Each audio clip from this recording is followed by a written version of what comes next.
The mystery that defied my reality. Have you ever been absolutely sure of something, only to find out you were completely wrong? I hadn't. Not until that night. Not until that delivery. Not until that house. I've always been the kind of person who believes only in what I can see and touch. Ghosts? Supernatural things? To me, that was stuff for movies or people who like to get attention. But everything changed when I accepted a delivery request in a neighborhood I barely knew. It was a night like any other, until it wasn't. When I arrived at the address, something already felt off. The house was old, with an atmosphere that seemed to suck all the light from around it. The porch light flickered irregularly, and the silence around me was so thick I could hear my own heartbeat. The woman who answered the door looked like she had stepped out of a nightmare. Distant eyes, a faded robe, and a presence that sent chills down my spine. She didn't say a word, just took the pizza and handed me a $100 bill that was ice cold, as if it had been kept in a freezer. The next day, I decided to go back to the location to understand what had happened. But the house was no longer there. In its place, just an empty lot, overgrown with weeds and debris. I asked the neighbors, and they all said the same thing. There hadn't been a house there for over 20 years. How was that possible? I had seen the house, delivered the pizza, taken the money. I wasn't crazy. Or was I? This story isn't about a house that disappeared. It's about how reality can shatter before your eyes. It's about how something you always believed was impossible can become the only explanation. And it's about what happens when you realize you're not alone, that something or someone is watching you from the other side. If you think you know what's real, get ready to question everything. Because, in the end, the only thing that matters is, are you ready to face what can't be explained? I made a delivery to a house. But the next day, it didn't exist. I've never been the type to believe in supernatural things. I've always been skeptical, the kind of person who laughs at ghost stories and haunted tales. But what happened that night changed everything. It was an ordinary Tuesday, and I was making deliveries for a food delivery app, as usual. The sky was dark, with a thin mist that made the streets even gloomier. The order was simple, a large pepperoni pizza and a bottle of soda. The address was in a neighborhood I wasn't very familiar with, but the GPS led me there without any issues. The house was old, with an overgrown garden and a wooden fence that seemed ready to collapse. The porch light flickered irregularly, as if it were about to burn out. When I arrived at the door, I felt a strange chill. The air seemed colder than it should have been, and there was an unsettling silence around me. I couldn't even hear the usual sounds of insects, as if nature had stopped breathing. I knocked on the door, and after a few seconds, it was opened by a woman. She was wearing a faded robe and had a distant look in her eyes, as if she were in a trance. She didn't say a word, just reached out to take the pizza. I handed her the bag, and she gave me a $100 bill, still without speaking. When I took the money, I noticed it was ice cold, as if it had been stored in a freezer.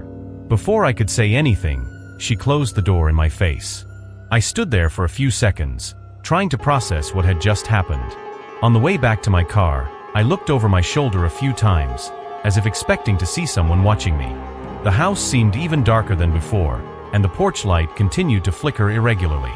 When I got into my car, I felt a strange sense of relief, as if I had escaped something. At that moment, I decided I would never return to that neighborhood. But the next day, something made me question everything I thought I knew about reality. The house simply didn't exist anymore. The search for answers the next day, I woke up with a strange feeling. That chill I had felt at the house still lingered in my memory, as if it had left an invisible mark. I decided I needed to go back to the location to understand what had happened. After all, how could a house just disappear? I got in my car and followed the same route I had taken the night before. The neighborhood looked different during the day, less frightening, but there was still something in the air that made me uneasy. When I arrived at the address, I stood there for a few minutes, staring at the spot where the house should have been. In its place, there was only an empty lot, overgrown with weeds and debris. It sounds crazy, I know. How can a house just vanish? I tried to convince myself that maybe I had gotten the address wrong, but my phone's GPS confirmed I was in the right place. Still, I decided to ask the neighbors. I walked to the nearest house and knocked on the door. An elderly man opened it, looking suspicious. I asked him about the house that had been there, describing what it looked like. He frowned and shook his head. There hasn't been a house on that lot for over 20 years, he said in a raspy voice. There used to be one, but it was demolished after a fire. I was speechless. How was this possible? I had seen the house, delivered a pizza there. The man seemed sincere, but I couldn't accept that as an answer. I decided to dig deeper. I went to the city hall to try to find records of the house. After hours of waiting and dealing with bureaucracy, I finally spoke to a clerk who showed me the neighborhood's archives. To my surprise, he confirmed what the old man had said. The house had been destroyed in a fire over 2 decades ago. No one had lived there since. I was stunned. How could I have seen something that didn't exist? And that woman in the robe, who was she? The clerk gave me a strange look when I mentioned her. You're not the first to talk about her, he said, lowering his voice. But it's best to let it go. That phrase echoed in my mind for days. What did he mean by that? The dark past of the house, the clerk's words wouldn't leave my head. You're not the first to talk about her. What did he mean by that? Who else had seen that woman? I decided I needed to learn more about the house's past. I started digging through old newspaper archives, looking for any mention of the fire that had destroyed the house. After hours of searching, I finally found a small article in a local newspaper, dated 1998. The headline was simple: Family Tragedy. Fire consumes house, killing mother and daughter. According to the article, the house belonged to a woman named Clara and her 7-year-old daughter Anna. The fire had started in the kitchen, possibly due to an electrical short. Clara and Anna hadn't been able to escape. The article didn't say much more, but there was a photo of the house after the fire. It was the same house where I had made the delivery. The structure was charred, with blackened walls and a collapsed roof. I felt a chill run down my spine as I looked at the image. How could I have seen the house intact if it had been destroyed so long ago? And that woman in the robe. Could she have been Clara? The idea seemed absurd, but I couldn't think of any other explanation. I decided to look for more information about Clara and Anna. Maybe someone who had known them was still around.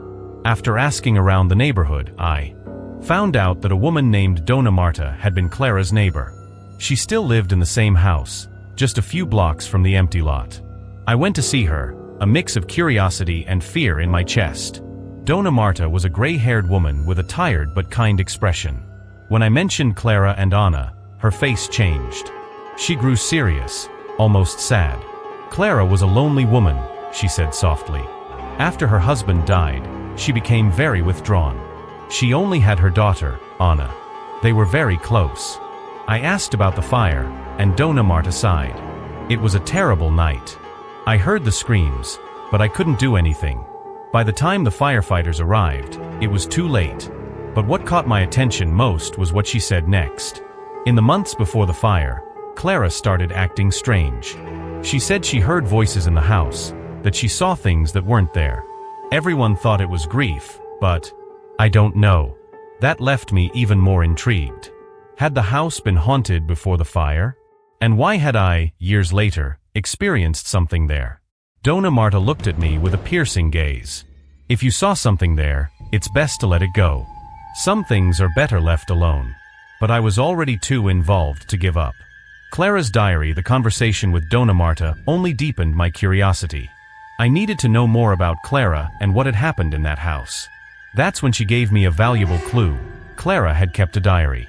She wrote every day, Donna Marta said. After the fire, they found some things that survived, but no one wanted to keep them. I think everything ended up in the local church's attic. The church was just a few blocks away, and I decided to go there right away. The priest, a middle-aged man with a kind expression, seemed surprised when I asked about Clara's belongings. That was so long ago, he said, scratching his beard. But I think we still have some boxes up there. He took me to the church's attic, a dusty place filled with old boxes. After a few hours of searching, I finally found a box labeled Clara. My heart raced as I opened it. Inside were some personal items, faded photos, a broken necklace, and at the bottom, a leather-bound notebook. It was Clara's diary. I sat on the dusty floor and started reading. The first pages were normal, filled with daily accounts and thoughts about Anna. But as I kept reading, the tone changed. Clara began writing about strange things, noises at night, shadows moving in the corners of the house, a constant feeling of being watched. In one entry she wrote, Anna said she saw a woman in the hallway. I didn't see anything, but she insists she was there. I think she's scared. I am too. In the following pages, the accounts became more disturbing. Clara described voices whispering her name, doors opening on their own, and a presence she constantly felt. In one of the last entries, she wrote, "I can't take it anymore. The house is alive, and it wants something from me. I don't know what to do. Anna is scared. I am too. I don't think we'll get out of here." Those words sent a chill down my spine. What did Clara mean by the house is alive? And why did she feel like she wouldn't escape? Closing the diary, I felt a wave of anguish. Clara and Anna were trapped in something much bigger than I could imagine. And now, I was involved in it too. I decided to take the diary with me, but as I left the church, I felt a strange weight, as if I were carrying more than just a notebook. On the way home, I couldn't stop thinking about the woman in the robe I had seen. Could she have been Clara? And if so, what did she want from me? The first night visit with Clara's diary in my hands, I knew I couldn't just let it go. Something about that house, or what was left of it, was calling me. I decided I needed to return to the lot at night, at the same time I had made the delivery. Maybe in the dark, I could find answers that the daylight wouldn't reveal. I prepared myself with a flashlight, a camera, and of course the diary. I arrived at the lot around 9 p.m., and the place seemed even darker than before. The thin mist from that first night was back, shrouding everything in a mysterious aura. When I stepped onto the lot, I immediately felt a change in the air. It was heavier, as if charged with something I couldn't see. The flashlight illuminated the tall grass and debris, but the light didn't seem to reach far, as if it were being swallowed by the darkness. I walked to the spot where the house should have been and stood there, looking around. That's when I heard the first sound, a low whisper, almost imperceptible. It seemed to come from all directions at once. My heart raced, but I tried to stay calm. It's just my imagination, I thought. But the whispers continued, growing louder. Suddenly, the flashlight started flickering. I tried hitting it, but it didn't help. The light failed completely, leaving me in the dark. That's when I saw something that made me freeze, a faint light, coming from where the house should have been. It was the same porch light I had seen on the night of the delivery. Slowly, the house began to materialize in front of me, as if it were being rebuilt piece by piece. The walls, the door, the porch. Everything was there, exactly as I had seen it before. The porch light flickered in the same irregular pattern, and the door was slightly ajar. I knew I should have run, but something pulled me toward the house. It was as if a voice in my head was telling me to go inside. I walked to the door, my heart pounding so hard I could hear it. When I stepped inside, I felt a sudden drop in temperature. The air was icy, and the smell of smoke was strong, as if the fire had happened just minutes ago. The furniture was intact, but covered in a thin layer of ash. That's when I saw her, the woman in the robe, standing at the back of the room. She didn't say anything, just stared at me with that same distant look. Before I could react, the door behind me slammed shut. The porch light went out, and I was left in complete darkness. The whispers returned, louder and more urgent. I knew I wasn't alone. Something, or someone, was in that house with me. The presence in the darkness, in the total darkness, every sound seemed amplified. The whispers that had been low before now echoed through the house, as if multiple people were speaking at once. I couldn't make out the words, but the sense of urgency was clear. My breathing became ragged, and my hands shook as I tried to turn the flashlight back on. When I finally managed to, the weak light illuminated only a small area around me. The house seemed to have changed. The walls were darker, as if they had been recently burned, and the smell of smoke was almost unbearable. The woman in the robe was no longer in the room. I looked around, trying to find any sign of her, but the house was eerily silent. That's when I heard noise coming from upstairs, slow, dragging footsteps, as if someone were walking with difficulty. My instinct screamed at me to leave, but curiosity was stronger.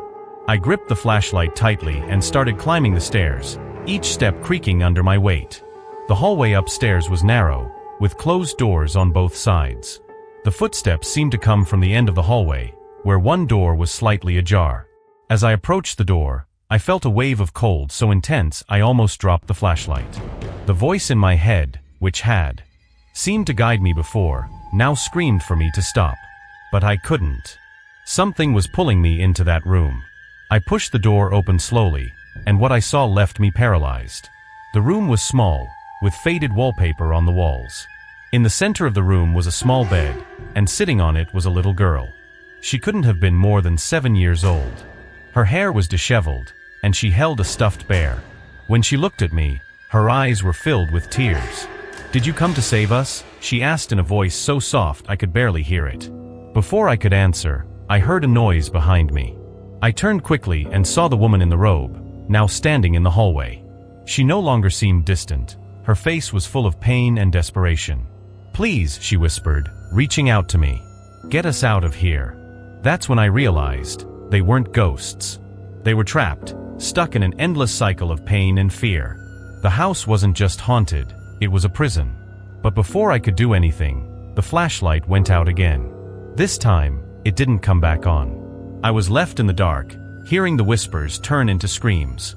Something grabbed my arm, and I felt an intense pain, as if I were being burned. I screamed, trying to break free, but the force was too strong. That's when I woke up. The awakening and the new reality. When I opened my eyes, I was lying on the ground in the empty lot.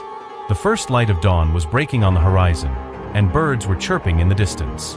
For a moment, I thought it had all been a dream. But then I felt the pain in my arm. I rolled up my sleeve and saw a strange mark, as if I had been burned. It was exactly where the woman in the robe had grabbed me. My whole body was shaking, and my head was pounding. I looked around, expecting to see the house, but it was gone. Only the empty lot remained, overgrown with weeds and debris. I got up slowly, feeling every muscle in my body ache. The camera I had brought was on the ground, and when I picked it up, I noticed it was broken.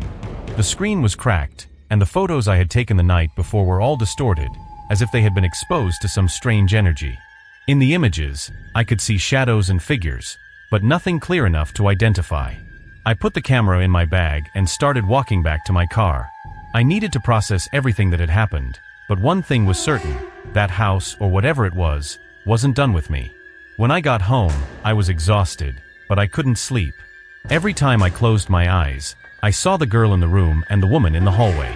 Their voices echoed in my mind, asking for help. I knew I couldn't just ignore it. They were trapped, and I was the only one who could see them. But how do you help someone who no longer exists? I decided I needed more information. Maybe there was something in Clara's diary that I had missed. I grabbed the notebook and started reading it again, this time more carefully.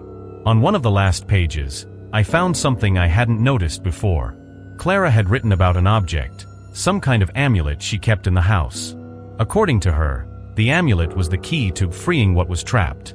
She didn't explain what that meant, but she mentioned that the object was hidden in the basement. I was intrigued. Could the amulet still be there, buried under the rubble of the house? And if I found it, what would happen? The thought of going back to the lot terrified me, but I knew I had no choice. I prepared for another visit, this time with a shovel and a new flashlight. I arrived at the lot at dusk, as the sun was setting. The place seemed even darker than before, as if it were watching me. I walked to the spot where the house had appeared and started digging. The ground was hard, and every strike of the shovel seemed to echo in the silence around me. That's when the shovel hit something solid. I cleared the dirt with my hands and saw a wooden lid, old and cracked. It was the entrance to the basement. The basement and the amulet. The basement lid was stuck with thick rust, and I had to use all my strength to lift it. When I finally did, a strong smell of mold and damp earth hit me. The stairs leading down were broken in some places, but they seemed stable enough to hold my weight. I grabbed the flashlight and carefully made my way down, each step creaking under my feet. The air in the basement was heavy and cold, and the flashlight barely illuminated the space in front of me. The basement was small, with stone walls and a dirt floor. There were some old shelves, covered in dusty objects, glass jars, rusted tools, and pieces of wood. At the back of the basement, I saw a small metal box leaning against the wall. My heart raced. Could this be what Clara had mentioned in her diary? I walked to the box and opened it carefully.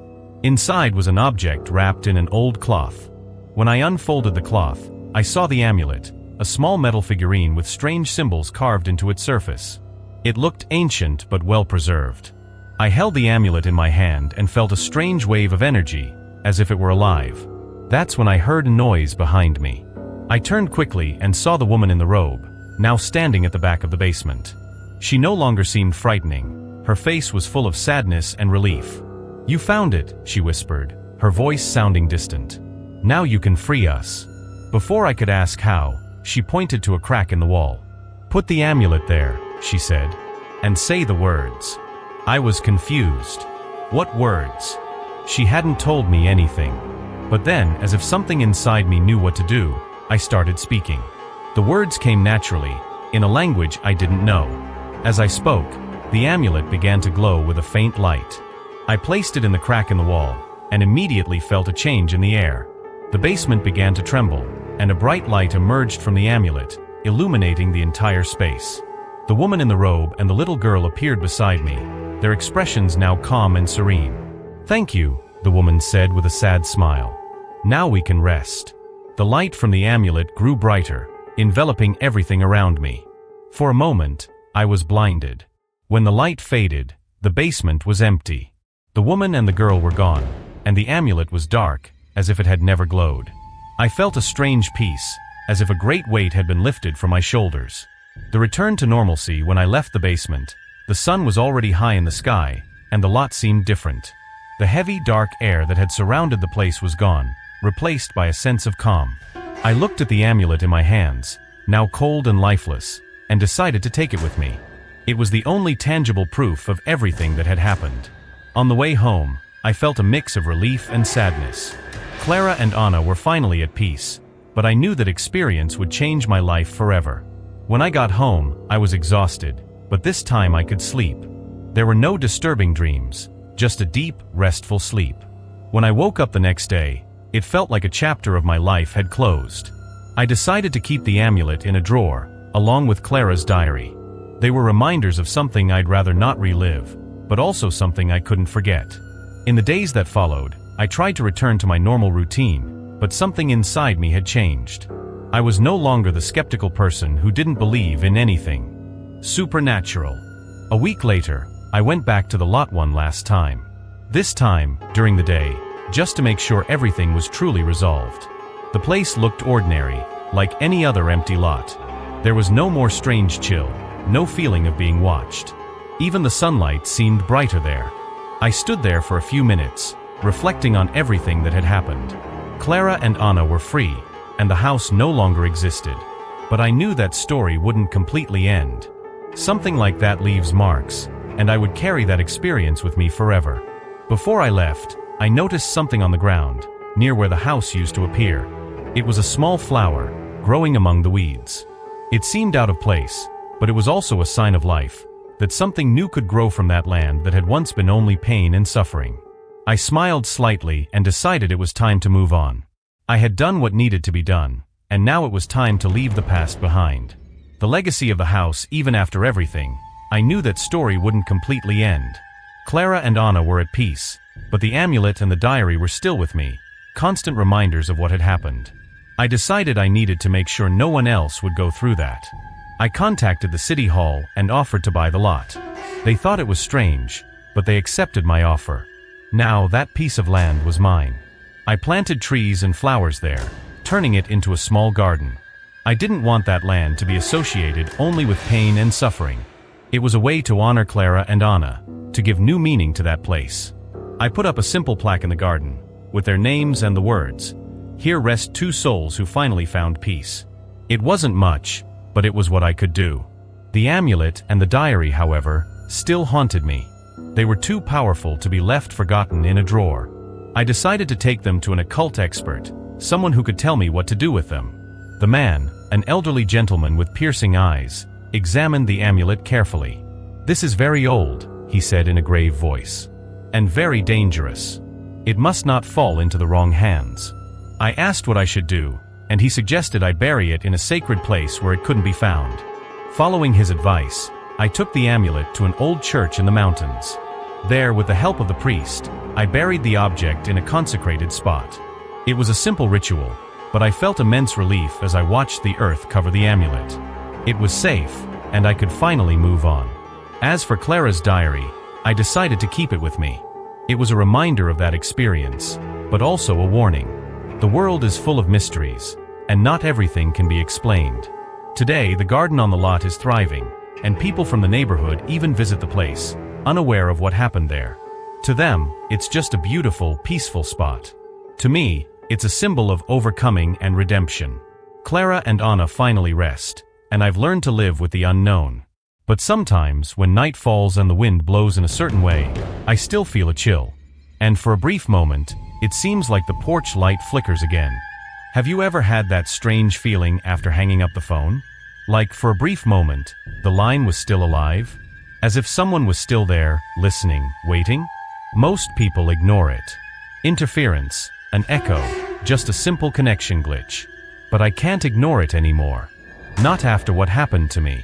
That night, everything seemed normal. My girlfriend said goodnight, hung up the phone, and I lay there, ready to sleep. But the line didn't go silent. I heard breathing. Heavy. Slow. And then, a voice whispered my name. What happened next still haunts me. Because I know that even now, as I write this, it is still listening. If you've ever felt like someone was still there after the call ended, maybe you shouldn't ignore it. Because sometimes, hanging up the phone doesn't mean the conversation is over. The night started like any other. My girlfriend, Julia, and I spent hours talking on the phone, something that had become a habit for us. We had been together for 2 years, and even though we lived in different cities, we never went to sleep without hearing each other's voices. That night's call was normal. We talked about our day, weekend plans, and random things from our routine. But something changed the moment Julia yawned and said, "I think I'm going to sleep, love. We'll talk tomorrow." She let out a sleepy giggle, and I smiled, telling her to sleep well. I heard the familiar sound of the call ending, followed by the final dial tone. But instead of the usual silence after hanging up, I heard breathing on the other end of the line. Heavy breathing, as if someone was still there. My first instinct was to look at my phone's screen. The call had indeed ended, but the sound of breathing continued. I frowned, feeling a chill crawl up my spine. "Hello," I murmured, feeling stupid for speaking into a supposedly disconnected call. There was no response. Just the same deep, irregular breathing, as if someone was listening to every word I said. I thought it might be a phone glitch, some interference. But when I pulled the phone away from my ear, the breathing remained, steady, insistent.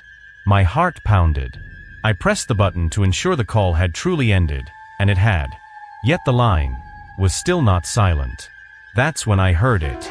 A low, hoarse voice, like a whisper coming from far away, but clear enough to make me freeze in place. "You're still there." My blood turned to ice. I knew Julia had hung up. I had seen the call disconnect with my own eyes. So, who was speaking to me? Terror gripped me, and all I could do was keep the phone pressed against my ear, unable to hang up, unable to move. The silence stretched for what felt like an eternity, until the voice spoke again, this time closer. "I know you can hear me." My whole body tensed. The sound of that voice was wrong in a way I couldn't explain. It didn't sound like interference, a phone glitch, nothing like that. It was as if someone was there, on the other end of the line, waiting for my response. But Julia had hung up. There was no way someone could still be on the call. I took a deep breath and, gathering courage, spoke. "Who is this?" My voice came out shakier than I wanted, and the silence that followed was unbearable. For a moment, I thought the voice had disappeared, that maybe I had imagined it all. But then came the reply, slow and drawn out, as if the words were difficult to say. "You know who I am." A chill ran down my spine. No, I didn't. But something inside me refused to argue with that statement. My thumb hovered over the screen, ready to turn off the phone for good, but a part of me hesitated. The breathing on the other end continued, steady, patient. A weight settled in my chest, a primal fear I couldn't justify. And then once again, the voice spoke. "Hanging up won't help." My finger froze before I could press anything. The tone wasn't aggressive, nor threatening. But there was an absolute certainty in that sentence, as if it were an undeniable fact. "I'm with you." The words echoed inside me, and for the first time in my life, I felt something was fundamentally wrong. I stood up from my bed, stepping away from the phone as if that could sever whatever was happening. But the sound of breathing remained, even when the phone was no longer against my ear.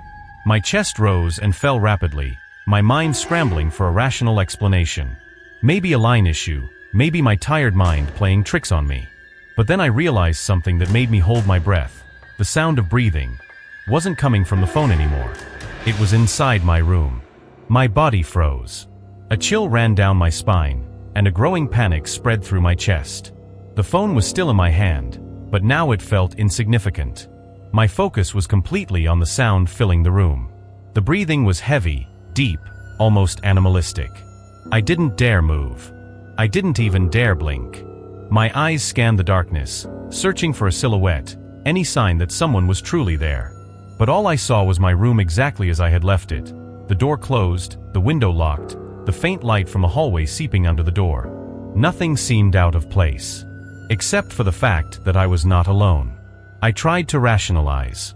Maybe it was just my mind playing tricks on me, a strange echo from the call, something explainable. But then the breathing changed. Before, it had been just a steady, distant sound. Now, it was moving. It was as if the thing, whatever it was walking around the room. The sound grew closer, then drifted away. I wanted to run, to get out, to turn on all the lights, to scream for help. But my body wouldn't obey. I felt a presence around me, something invisible but undeniably real.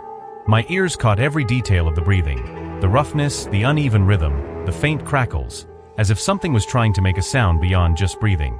Then I realized the worst part. The breathing wasn't just moving around the room. It was getting closer to me.